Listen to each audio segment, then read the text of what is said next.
ಕರ್ನಾಟಕ ಪರೀಕ್ಷಾ ಪ್ರಾಧಿಕಾರ ಕರ್ನಾಟಕ ಸಾಮಾನ್ಯ ಪ್ರವೇಶ ಪರೀಕ್ಷೆ 2026 ಆಯೋಜಿಸಲು ಎಲ್ಲ ಸಿದ್ಧತೆಗಳನ್ನು ಮಾಡಿಕೊಂಡಿದೆ. 22ನೇ ತಾರೀಕು ಇಂದು ಕನ್ನಡ ಪರೀಕ್ಷೆ ನಡೀತಾ ಇದೆ. ಮತ್ತೆ ನಾಳೆ ನಾಡಿದ್ದು 23, 24 PCMB 4 ವಿಷಯಗಳಲ್ಲಿ ನಾವು CET ಪರೀಕ್ಷೆಯನ್ನು ನಡೆಸ್ತಾ ಇದ್ದೀವಿ. ರಾಜ್ಯದ 745 ಪರೀಕ್ಷಾ ಕೇಂದ್ರಗಳಲ್ಲಿ ನಾವು ಎಲ್ಲ ವ್ಯವಸ್ಥೆಯನ್ನು ಮಾಡಿಕೊಂಡಿದ್ದೀವಿ. ಸುಮಾರು 20,000 ಸಿಬ್ಬಂದಿಗಳು ಬೇರೆ ಬೇರೆ ಹಂತದಲ್ಲಿ ಇನ್ವಿಜಿಲೇಟರು, ಫಿಸ್ಕಿಂಗು, ಪೊಲೀಸು, ಭದ್ರತೆ ಇದರಲ್ಲೆಲ್ಲ ಸಿಬ್ಬಂದಿಗಳು ತೊಡಗಿಸ್ಕೊಂಡಿದ್ದಾರೆ. ಎಲ್ಲ ಪರೀಕ್ಷಾ ಕೇಂದ್ರಗಳಲ್ಲಿ ನಾವು CCTV ಕ್ಯಾಮ್ರಾಗಳನ್ನು ಅಳವಡಿಸಲಾಗಿದೆ. ಜಿಲ್ಲಾ ಮಟ್ಟದಲ್ಲಿ ಮಾನ್ಯ ಮುಖ್ಯ ಕಾರ್ಯನಿರ್ವಹಣಾಧಿಕಾರಿಗಳ ನೇತೃತ್ವದಲ್ಲಿ ಅದನ್ನ ಲೈವ್ ಮಾನಿಟರಿಂಗ್ ಮಾಡುವಂಥದ್ದಕ್ಕೆ ಯಾವುದೇ ರೀತಿ ಅಕ್ರಮಗಳು ನಡೆದಿಲ್ದಿರೋ ತರ ಮಾನಿಟರ್ ಮಾಡ್ತಾ ಇದ್ದಾರೆ. ಇನ್ನು ಬೆಂಗಳೂರಲ್ಲೇನೆ ಇರುವಂತಹ ಎಲ್ಲ ಪರೀಕ್ಷಾ ಕೇಂದ್ರಗಳಿಗೆ ನಾವು KA ಇಂದನೇ ಲೈವ್ ಸ್ಟ್ರೀಮಿಂಗ್ ಮಾಡ್ತಾ ಇದ್ದೀವಿ. ಎಲ್ಲ ಪರೀಕ್ಷಾ ಕೇಂದ್ರಗಳನ್ನ ಇಲ್ಲಿ ನಮ್ಮ ಆಫೀಸಲ್ಲಿ ನಾವು ವಾಚ್ ಮಾಡ್ತೀವಿ.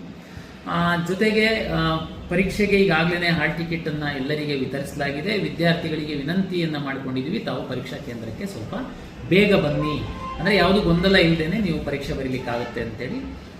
ಹಾಗೂ ಇಂಪರ್ಸನೇಷನ್ ಅಂದ್ರೆ ಬೇರೆ ಅಭ್ಯರ್ಥಿಗಳ ಪರವಾಗಿ ಬೇರೆ ಹೋಗುವಂಥದ್ದು ಇಂಥದ್ದೆಲ್ಲದನ್ನು ತಪ್ಪಿಸ್ಲಿಕ್ಕೆ ನಾವು 100% ಅವರು ಅರ್ಜಿ ಹಾಕಿರುವಂತಹ ಸಂದರ್ಭದಲ್ಲಿ ಅಪ್ಲೋಡ್ ಮಾಡಿರುವ ಫೋಟೋವನ್ನ ಆಧರಿಸಿ ಮೊಬೈಲ್ ಆ್ಯಪ್ ಮೂಲಕ ಅವ್ರನ್ನ ಪರಿಶೀಲನೆಗೊಳಪಡಿಸ್ತೀವಿ. ಅವರು ಅದೇ ವಿದ್ಯಾರ್ಥಿ ಪರೀಕ್ಷೆ ಬರೀಲಿಕ್ಕೆ ಬಂದಿದ್ದಾರೆ ಅನ್ನುವಂಥದ್ದನ್ನ ಖಾತ್ರಿಪಡಿಸ್ಕೊಂಡು ನಾವು ಪರೀಕ್ಷಾ ಕೇಂದ್ರದೊಳಗಡೆ ಅವರನ್ನ ನಾವು ಬಿಡ್ತೀವಿ.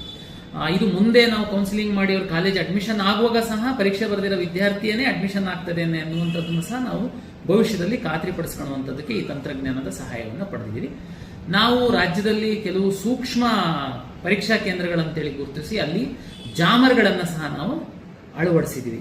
ಹಾಗಾಗಿ ನ್ಯಾಯಯುತವಾಗಿ ಪಾರದರ್ಶಕವಾಗಿ ಪರೀಕ್ಷೆ ನಡೆಸಲಿಕ್ಕೆ ಬೇಕಾಗಿರುವಂತಹ ಎಲ್ಲ ಸಿದ್ಧತೆಗಳನ್ನು ಪರೀಕ್ಷಾ ಪ್ರಾಧಿಕಾರ ಮಾಡಿಕೊಂಡಿದೆ. ಸೂಕ್ಷ್ಮ ಪರೀಕ್ಷಾ ಕೇಂದ್ರಗಳಲ್ಲಿ ಜಾಮರ್ ಅಳವಡಿಸ್ತಾ ಇದ್ದೀವಿ. ನಾವು ಯಾವ್ಯಾವ್ದು ಪರೀಕ್ಷಾ ಕೇಂದ್ರದಲ್ಲಿ ಅಳವಡಿಸ್ತೀವಿ, ಯಾವ್ಯಾವ್ದ್ರಲ್ಲಿ ಅಳವಡಿಸಲ್ಲ ಅನ್ನುವಂಥದ್ದನ್ನ ನಾವು ಡಿಸ್ಕ್ಲೋಸ್ ಮಾಡೋದಕ್ಕಾಗಲ್ಲ. ಬಟ್ ನಾವು ಅದು ಒಂದು ನಮ್ಮ ಹಿಂದಿನ ಇನ್ಸಿಡೆಂಟ್ಗಳ ಆಧಾರದ ಮೇಲೆ ನಾವು ಪಟ್ಟಿ ಮಾಡಿ ತಮಗೆಲ್ಲ ಗೊತ್ತಿರುವಂತೆ ಜಾಮರ್ ಅಳವಡಿಸುವಂತಹ ಜವಾಬ್ದಾರಿಯನ್ನ ನಮ್ಮ ESIL ಅವರಿಗೆ ಕೊಟ್ಟಿರುವಂತದ್ದಿದೆ. ಅವರಿಗಾಗ್ಲೇನೆ ಇನ್ಸ್ಟಾಲೇಷನ್ ಶುರು ಮಾಡಿದ್ದಾರೆ. ಹಾಗಾಗಿ ಆ ಪರೀಕ್ಷಾ ಕೇಂದ್ರಗಳಲ್ಲಿ ಯಾವುದೇ ಮೊಬೈಲ್ಗಳು ಸಹ ವರ್ಕ್ ಆಗಲ್ಲ. ಸರ್, ಈಗ OMR ಸೀಟ್ಗಳಲ್ಲಿ ಪ್ರತಿ ಬಾರಿ ವಿದ್ಯಾರ್ಥಿಗಳಿಗೆ ತರಬೇತಿ ಕೊಟ್ಟರು ಕೆಲವೊಮ್ಮೆ ರಾಂಗ್ ಶೇಡೆಡ್ ಆಗುವಂಥದ್ದು ಇರುತ್ತೆ. ಸೊ ಈಗ ಅದಕ್ಕೇನಾದರೂ ಮೊದಲೇನಾದ್ರು ಪರೀಕ್ಷಾ ಆರಂಭದಕ್ಕಿಂತ ಮೊದಲು ಏನಾದರೂ ಅವ್ರಿಗೆ ಹೇಳ್ತೀರಾ? ತಮಗೆಲ್ಲ ಗೊತ್ತಿರುವಂತೆ ರೆಗ್ಯುಲರ್ ಪರೀಕ್ಷೆ ಬರೆಯೋದಕ್ಕೂ ಈ CET ಪರೀಕ್ಷೆ ಮತ್ತೆ ಕಾಂಪಿಟೇಟಿವ್ ಎಕ್ಸಾಮ್ ಬರೆಯೋದು OMR ಬೇಸ್ಡ್ ಇರುತ್ತೆ.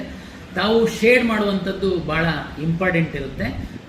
ಈಗಾಗಲೇ ನಾವು ಕಳೆದ ವರ್ಷ ಕಾಲೇಜುಗಳಿಗೆ OMRನೇ ಕೊಟ್ಟು ತರಬೇತಿ ಮಾಡಿಸಿದ್ವಿ. ಈ ಸರಿ ನಾವು ಹಾಲ್ ಟಿಕೆಟ್ ಜೊತೆಗೆ ಒಂದೊಂದು OMRನ ಎಲ್ಲ ವಿದ್ಯಾರ್ಥಿಗಳಿಗೆ ಕಳಿಸ್ಕೊಟ್ಟಿದ್ದೀವಿ.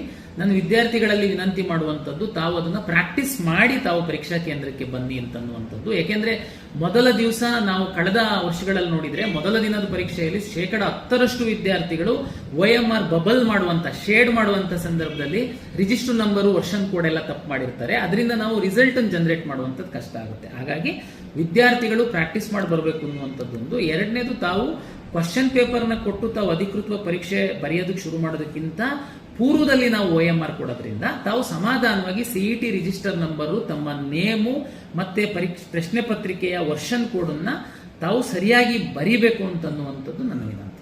ಸರ್, ಈ ಬಾರಿ ಎಷ್ಟು ವಿದ್ಯಾರ್ಥಿಗಳು ನೋಂದಣಿಯಾಗಿದ್ದಾರೆ? ಪರೀಕ್ಷಾ ಕೇಂದ್ರಗಳ ಸಂಖ್ಯೆ ಎಷ್ಟು? ಒಟ್ಟು 3,30,400 ವಿದ್ಯಾರ್ಥಿಗಳು ಈ ಸರಿ ಪರೀಕ್ಷೆ ಬರೆಯುವಂಥದ್ದಕ್ಕೆ ನೋಂದಣಿಯನ್ನ ಮಾಡಿಕೊಂಡಿರುವಂಥದ್ದು. ಇಲ್ಲಿವರೆಗೆ ಈಗಾಗಲೇ ನಮಗೆ ಸುಮಾರು 2,85,000ಕ್ಕೂ ಹೆಚ್ಚು 3 ಲಕ್ಷದಷ್ಟು ವಿದ್ಯಾರ್ಥಿಗಳು ಈಗಾಗಲೇ ಈಗಿನ ಲೇಟೆಸ್ಟ್ ಮಾಹಿತಿ ಪ್ರಕಾರ ಡೌನ್ಲೋಡ್ ಮಾಡಿದ್ದಾರೆ. ಮೇ ಬಿ ಅವರು ಇನ್ನೂ ಇವತ್ತು ಒಂದಿನ ಇದೆ. ಹಾಗಾಗಿ ನನ್ಗನ್ಸುತ್ತೆ, ಯಾಕೆಂದ್ರೆ CET ಬರೆಯುವಂಥ ವಿದ್ಯಾರ್ಥಿಗಳು 99% ಬರೀತಾರೆ. ಕಾಂಪಿಟೇಟಿವ್ ಎಕ್ಸಾಮ್ ಅಲ್ಲಾದ್ರೆ ನಮಗೆ ಪರ್ಸೆಂಟೇಜ್ ಕಡಿಮೆ ಇರುತ್ತೆ.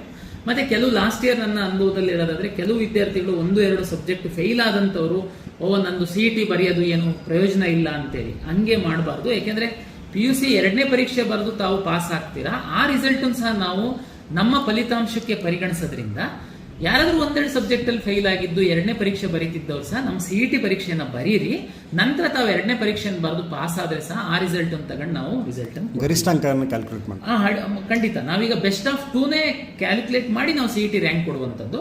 ಹಾಗಾಗಿ ವಿದ್ಯಾರ್ಥಿಗಳು ಇಂಪ್ರೂವ್ಮೆಂಟ್ ಏನು ರಿವ್ಯಾಲ್ಯೂಯೇಷನ್ ಆಗಿ ತಮ್ಮದು ಮಾರ್ಕ್ಸ್ ಜಾಸ್ತಿ ಬರುವಂಥದ್ದನ್ನು ಸಹ ನಾವು ನಮ್ಮ ಫಲಿತಾಂಶಕ್ಕೆ ಕನ್ಸಿಡರ್ ಮಾಡೋದ್ರಿಂದ ತಾವು ಬರಿಬೇಕು ಅಂತ